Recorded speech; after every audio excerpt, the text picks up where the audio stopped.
જય શ્રી કૃષ્ણ મિત્રો, સ્વાગત છે આપનું ઘરેલું કિચનમાં। આજે આપણે બનાવીશું કાઠિયાવાડી દાળ ઢોકળી। વિડીયોને શરૂ કરતા પહેલા હજી સુધી અમારી ચેનલ સબસ્ક્રાઇબ ન કરી હોય તો ચેનલને સબસ્ક્રાઇબ કરજો, જેથી કરી આવનારા રેસીપીના નવા વિડીયો તમારા સુધી પહેલા પહોંચે। તો ચાલો રેસીપીને સ્ટાર્ટ કરીએ। તો દાળ ઢોકળી બનાવવા માટે આપણે 250 ગ્રામ દાળ લીધી છે અને આપણે 2-3 પાણીએ ધોઈ નાખશું। પાણીએ ધોઈ નાખી છે। હવે આપણે આને એક કુકરમાં વાફી લેવું। હવે આપણે જોઈ લઈએ કઈ કઈ સામગ્રી જોઈએ। થોડાક આપણે 2 નંગ કાંદા લીધા છે, કાપી નાખ્યા છે। 2 નાના નાના ટમેટા કાપી રાખ્યા છે ને આપણે એક મુઠ્ઠી સિંગદાણા જોઈએ। એક ચપટી આપણે ઉકલ મેથી લીધી છે। 2-3 મરચીના કટકા કર્યા છે। 2 લસણની કળી ને આદુનો ટુકડો। 2 આપણે નાના લીંબુ લીધા છે ને 2-3 પેસી આપણે આંબલી લીધી છે, આંબીલા કાઢી નાખ્યા છે ને લીલા ધાણા લીધા છે। વઘાર કરવા માટે આપણે લવિંગ, બાદિયા, તજ, રાઈ, જીરું, મેથી, ઉકલ મરસા, તમાલપત્ર ને લીમડો અને આપણે આ સૂકા મરી મસાલા, હળદર, મીઠું, રાઈ, જીરું વઘારે। હવે આપણે એક કુકરમાં બાફી લેવું। દાળ બાફવા મૂકી દે। બાફવા માટે આપણે જરૂર મુજબ આપણે પાણી નાખીશું।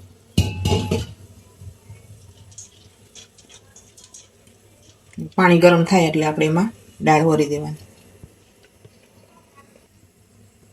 એમાં પાણી ગરમ થઈ ગયું છે અને આપણે દાળ વરી દે। આપણે તુરની દાળ વાપરીએ, ચણાની દાળ થોડીક નાખવી હોય તો નાખી શકીએ। તો આમાં આપણે નકરી તુરની દાળ જ નાખી છે, ચણાની દાળ નથી વાપરી। હવે આમાં આપણે મેથી નાખી દેવું 2 ચપટી બાફામાં ને સ્વાદ અનુસાર મીઠું આપણે 1.5 ચમચી જેટલું નાખીશ બાફામાં। બીજું પાછું આપણે ઉપરથી નાખીશું ને આ સિંગદાણા આપણે નાખવાના છે। સિંગદાણા થોડાક આપણે આમાં ટમેટા નાખી દેવું, થોડાક આપણે વઘાર કરવા માટે નાખશું। તો આમાં આપણે સિંગદાણા પોટલી નાખ્યા છે એટલે મિક્સ ન થાય ને હવે આપણે આમાં આદુ, મરચી ને લસણ અંદર નાખી દેવું બાફામાં। આપણે 3-4 વિસલ વગાડી લે, બફાઈ જાય સરસ રીતે। હવે આપણે એક વાસણમાં ઢોકળી બનાવવા માટે આપણે લોટ બાંધી લઈએ। આપણે 1 વાટકી ચણાનો લોટ લીધો છે અને ચણાનો લોટ કરતાં આપણે થોડોક ઓછો લોટ ઘઉંનો લીધો છે, 1 વાટકી। અને આપણે આ રીતે ચાળી લેવું। આ રીતે આપણે લોટ બે મિક્સ કરી લેવાનો ચાળીને। હવે આમાં આપણે 1/2 ચમચી હળદર,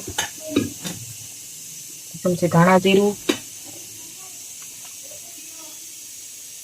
1 ચમચી લાલ મરચું, સ્વાદ મુજબ આપણે મીઠું, 1 પાવડો આપણે તેલનું મોણ નાખી દેવાનું। અને આપણે આનો લોટ બાંધી લેવો। રોટલીનો લોટ બાંધી લે એવો લોટ બાંધવાનો। આ રીતે આપણે લોટ બાંધવાનો છે। રોટલીનો બાંધીને એવો લોટ આપણે રાખવાનો। તો આપણે 1 કપ પાણી લીધું હતું, એમાં આપણે એટલું પાણી લીધું છે, એટલે પાણીથી આપણે લોટ બંધાઈ ગયો। આપણે થોડુંક તેલ નાખી મસળી લેવાનું આ રીતે।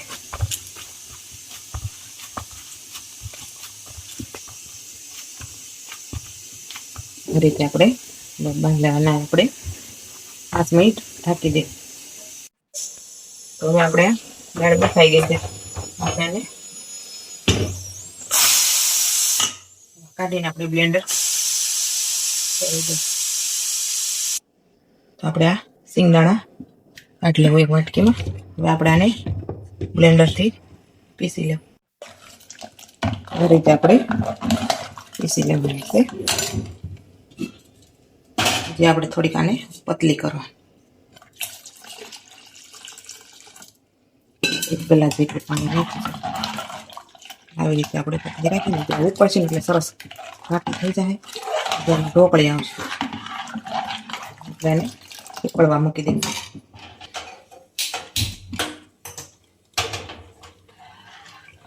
આપણે ઉકળવા દઈએ.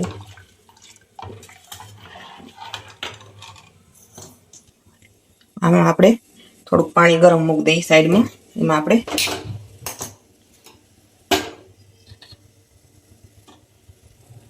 આપણે આ આંબલીલા કાઢીને આંબલી નાખી દઈએ એટલે આંબલી ગળી જાય સરસ રીતે.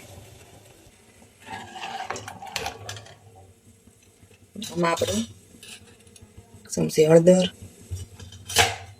ચમચી ધાણા જીરું,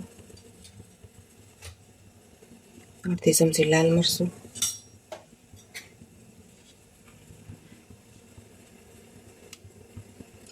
અડધી ચમચી આપણે નમક નાખશું. બાફા નહીં તો આપણે એમાં આપણે આ એક લીંબુનો રસ નાખી દઈએ. એમાં હજી આપણે આંબલી નાખી દેવું. આંબલી ન ખાતા હોય તો નહીં નાખવાનું, તો આ લીંબુ વધારે નાખી દેવાનું. આપણે આ આંબલીનું પાણી આમાં નાખી દઈએ.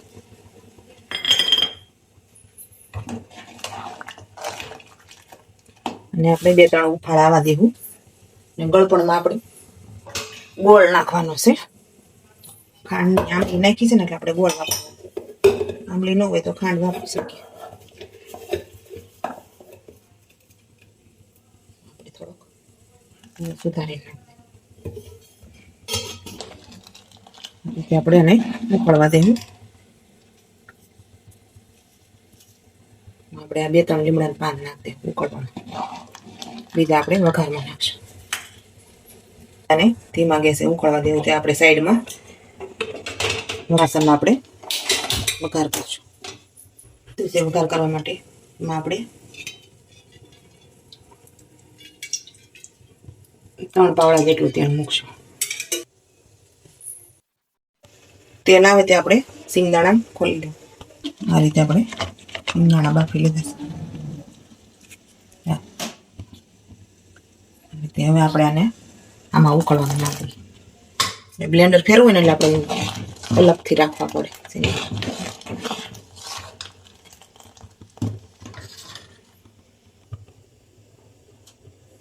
આપણું તેલ આવી ગયું છે. એમાં આપણે બધા વઘારના મસાલા નાખી દઈએ.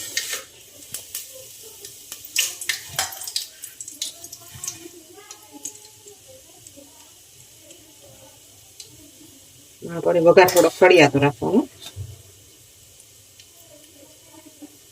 રાઈ જીરું થોડું વધારે રાખવાનું. હજી 1 ચમચી ઉપરથી નાખશું રાઈ જીરું.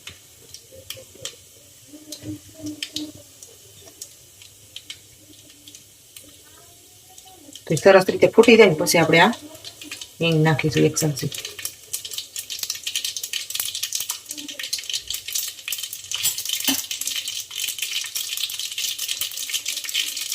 રાઈ જીરું સરસ ફૂટી ગયા છે. મેથી બધી પછી આપણે 1 ચમચી હિંગ નાખવાની.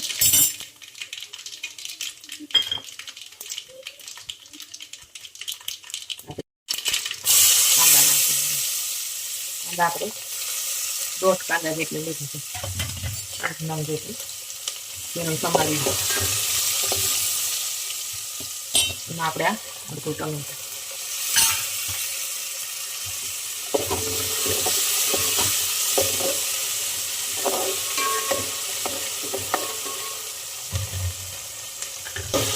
કાંદા ને ટમેટા બે સરસ રીતે તણાઈ ગયા છે. એમાં આપણે થોડીક હળદર ને લાલ મરચું,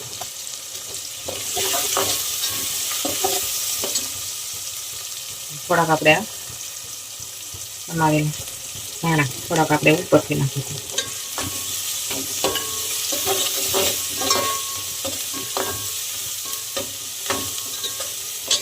લાલ મરચું તમે તીખું ખાતા હોય એ પ્રમાણે નાખવાનું.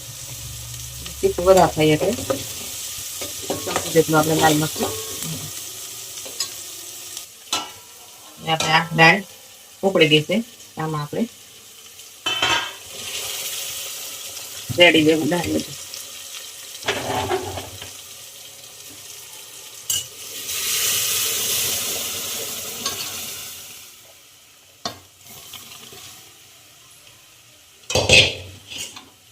રીતે આપણે હવે આપણે આને કરીક વાર ધીમા ગેસે રેવા દેવું. ત્યાં આપણે ઢોકળી વણી લેવું, ઢાંકી દઈએ. આપણે આ લોટ સરસ રીતે કોણ આવી ગયો છે. આપણે આની ઢોકળી વણી લેવું. આટલી વેલણ પર બહુ જાડી નહીં, બહુ પતલી નહીં, આપણે રોટલી વણી એ રીતની રાખવાની.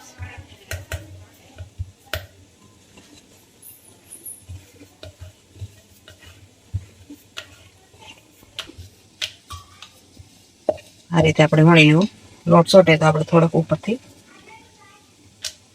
કોરો લોટ નાખી શકીએ એટલે સરખી રીતે વણાઈ જાય. ચણાનો લોટ હોય ને એટલે પાટલી હારે સોટતો થાય.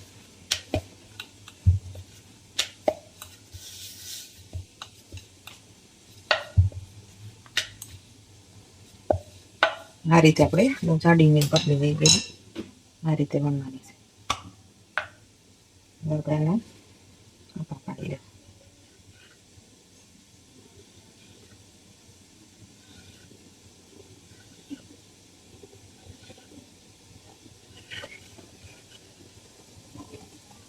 મીડિયમ સાઈઝની આપણે ઢોકળી રાખવાની છે.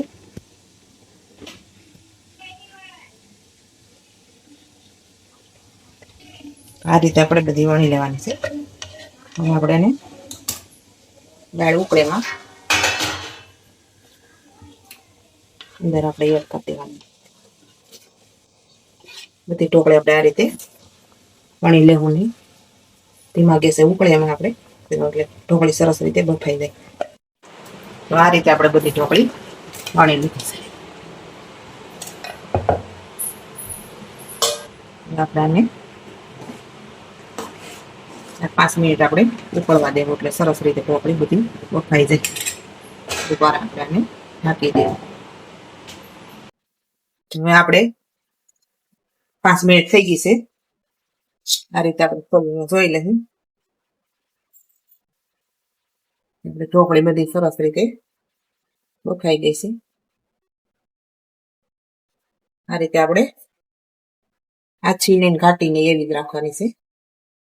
હવે આપણે ગેસ બંધ કરી દે. હવે ઉપરથી ગરમ મસાલો આપણે 1 ચમચી ગરમ મસાલો આપણે ગમે લઈ શકીએ.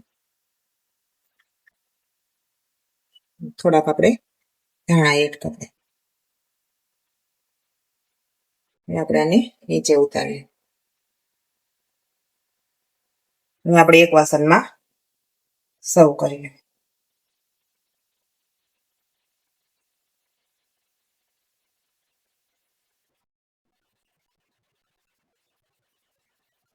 આ રીતે આપણે એક વાસણમાં સર્વ કરી લઈએ.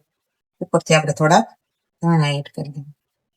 તૈયાર છે આપણી આ કાઠિયાવાડી દાળ ઢોકળી. તો જો તમને અમારો દાળ ઢોકળીનો વિડીયો સારો લાગ્યો હોય તો લાઈક કરજો, શેર કરજો અને સબસ્ક્રાઈબ કરજો. કોમેન્ટ કરીને જરૂરથી જણાવજો તમને અમારી કાઠિયાવાડી દાળ ઢોકળી કેવી લાગી.